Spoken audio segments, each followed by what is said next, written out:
दुर्गा सप्तशती पाठ अध्याय 9 और 10। राजा ने कहा, हे ऋषिराज, अपने रक्त बीज के वध से संबंध रखने वाला वृतांत मुझे सुनाया। अब मैं रक्त बीज के मरने के पश्चात क्रोध में भरे हुए शुभ व निशुभ ने जो कर्म किया वह सुनना चाहता हूँ। महर्षि मेधा ने कहा, रक्त बीज के मारे जाने पर शुभ और निशुभ को बड़ा क्रोध आया और अपनी बहुत बड़ी सेना का इस प्रकार सर्वनाश होते देखकर निशुभ देवी पर आक्रमण करने के लिए दौड़ा। उसके साथ बहुत से बड़े बड़े असुर देवी को मारने के वास्ते दौड़े और महापराक्रमी शुभ अपनी सेना सहित चंडिका को मारने के लिए बढ़ा। फिर शुभ और निशुभ को देवी से घोर युद्ध होने लगा और वह दोनों असुर इस प्रकार देवी पर बाण फेंकने लगे जैसे मेघों से वर्षा हो रही हो। उन दोनों के चलाए हुए बाणों को देवी ने अपने बाणों से काट डाला और अपने शस्त्रों को वर्षा से उन दोनों दैत्यों को चोट पहुंचाई।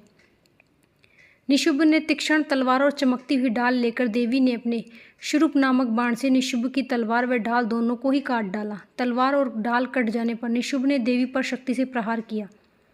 देवी ने अपने चक्र से उसके 2 टुकड़े कर दिए। फिर क्या था, दैत्य मारे क्रोध के जलबून हो गया। उसकी देवी ने मारने के लिए उसकी ओर शूल फेंका, किंतु देवी ने अपने मुक्के से उसको चूर चूर कर डाला। फिर उसकी देवी पर गदा से प्रहार किया। देवी ने त्रिशूल से गदा को भस्म कर डाला। इसके पश्चात वह फरसा हाथ में लेकर देवी की ओर लपका। देवी ने अपने तीखे बाणों से उस धरती पर सुला दिया। अपने पराक्रमी भाई निशुभ के इस प्रकार से मरने पर शुंभ क्रोध में भरकर मारने के लिए दौड़ा। वह रथ में बैठा हुआ उत्तम आयुधों से सुशोभित अपनी 8 बड़ी बड़ी भुजाओं से सारे आकाश को ढके हुए था। शुभ को आते हुए देखकर देवी ने अपना शंख बजाया और धनुष की ओर टंकोर का भी अत्यंत दुस्सह शब्द किया। साथ ही अपने घंटे के शब्द से, जो कि संपूर्ण दैत्य सेना के तेज को नष्ट करने वाला था, संपूर्ण दिशाओं को व्याप्त कर दिया। इसके पश्चात देवी के सिंह ने भी अपनी दहाड़ से जैसे सुने बड़े बड़े बलवानों को मत चूर चूर हो जाता था, आकाश में पृथ्वी और 10 दिशाओं को पूरित कर दिया। फिर आकाश में उछलकर काली ने अपने दांतों तथा हाथों को पृथ्वी पर पटका। उसके ऐसा करने से ऐसा शब्द हुआ जिससे कि उससे पहले के सारे शब्द शांत हो गए। इसके पश्चात शिवदूती ने उन्हें असुरों के लिए भय उत्पन्न करने वाला अट्टहास किया, जिसे सुनकर सब दैत्य थर्रा उठे और शुभ को बड़ा क्रोध हुआ। फिर अंबिका ने उसे, अरे दुष्ट, खड़ा रह कहा तो आकाश से सभी देवता जय हो बोल उठे। शुभ ने वहां आकर ज्वालाओं से युक्त व अत्यंत भयंकर शक्ति छोड़ी, जिसे आता देखकर देवी ने अपने मोहलक नामक शक्ति से काट डाला। हे राजन, फिर शुभ के सिंहनाद से तीनों लोक व्याप्त हो गए और उसकी प्रतिध्वनि से ऐसा घोर शब्द हुआ जिससे इससे पहले के शब्दों को जीत लिया। शुभ के छोड़े बाणों को देवी ने और देवी के छोड़े बाणों को शुभ ने अपने बाणों से काट सैकड़ों और हजारों टुकड़ों में परिवर्तित कर दिया। इसके पश्चात जब चंडिका ने क्रोध में भर शुभ को त्रिशूल से मारा तो वह मूर्छित होकर पृथ्वी पर गिर पड़ा। जब उसकी मूर्छा दूर हुई तो वह धनुष लेकर आया और अपने बाणों से उसने देवी काली सिंह को घायल कर दिया। फिर उस राक्षस 10,000 भुजाओं धारण करके चक्रादि आयुधों से देवी को आच्छादित कर दिया। तब भगवती कुपित होकर अपने बाणों से उन चक्रों तथा बाणों को काट डाला। यह देखकर निशुभ हाथ में गदा लेकर चंडिका को मारने के लिए दौड़ा। उसके आते ही देवी ने तीक्ष्ण धार वाले खड़ग से उसकी गदा को काट डाला। उसने फिर त्रिशूल हाथ में लिया। देवताओं को दुखी करने वाले निशुभ को त्रिशूल हाथ में लिए हुए आता देखकर चंडिका ने अपने शूल से उसकी छाती पर प्रहार किया। उसकी छाती को चीर डाला। शूल विदीर्ण हो जाने पर उसकी छाती में से एक उस जैसा ही महापराक्रमी दैत्य ठहर जा कहता हुआ निकला। उसको देखकर देवी ने बड़े जोर से ठहाका लगाया। अभी वह निकलने भी नहीं पाया था कि उसका सिर अपनी तलवार से काट डाला। सिर के कटने के साथ ही वह पृथ्वी पर गिर पड़ा। तदंतर सिंह दहाड़ कर असुरों को भक्षण करने लगा और काली शिवदूती भी राक्षस का रक्त पीने लगी।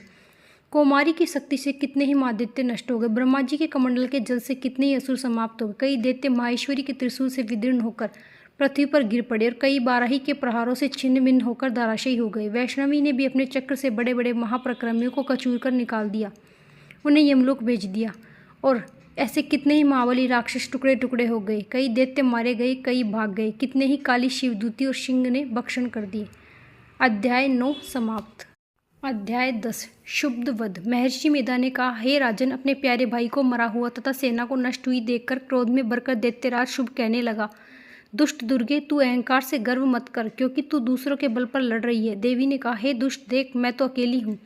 इस संसार में मेरे सिवा दूसरा कौन? यह सब मेरी शक्तियाँ हैं। देख, यह सब की सब मुझ में प्रविष्ट हो रही हैं। इसके पश्चात ब्राह्मणी आदि सभी देवियाँ अंबिका देवी के शरीर में लीन हो गई।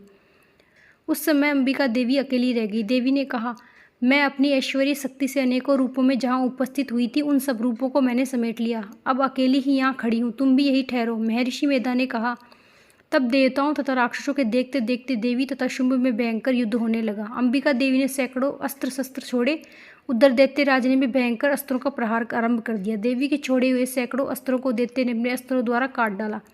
इसी प्रकार शुंभ ने जो अस्त्र छोड़े उनकी देवी ने अपनी भयंकर हुंकार के द्वारा ही काट डाला। दैत्य ने जब सैकड़ों बाण छोड़कर देवी को ढक दिया, तब क्रोध में भरकर देवी ने अपने बाणों से उसका धनुष नष्ट कर डाला।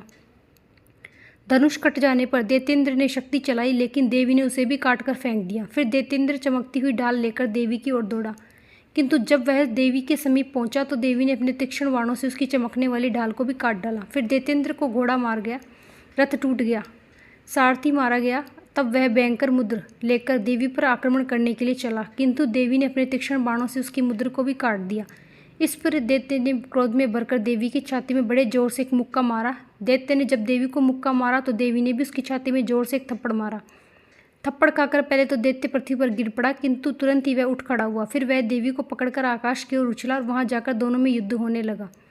वह युद्ध ऋषियों और देवताओं को आश्चर्य में डालने वाला था। देवी आकाश में दैत्य के साथ बहुत देर से युद्ध करती रही। फिर देवी ने आकाश में घुमाकर पृथ्वी पर गिरा दिया। दुष्टात्मा दैत्य पुनः उठकर देवी को मारने के लिए दौड़ा, तब उसका अपनी ओर आता हुआ देखकर देवी ने उसकी छाती विदीर्ण करके उसको पृथ्वी पर पटक दिया। देवी के त्रिशूल से घायल होने पर उस दैत्य के प्राण पखेरु उड़ गए और उसने मरने पर समुद्र, द्वीप, पर्वत, पृथ्वी पर सब कांपने लग गए। तदंतर उस दुष्ट आत्मा के मरने से संपूर्ण जगत प्रसन्न व स्वस्थ हो गया तथा आकाश निर्मल हो गया। पहले जो उत्पात सूचक मेघ और उल्कापात होते थे वह सब शांत हो गए।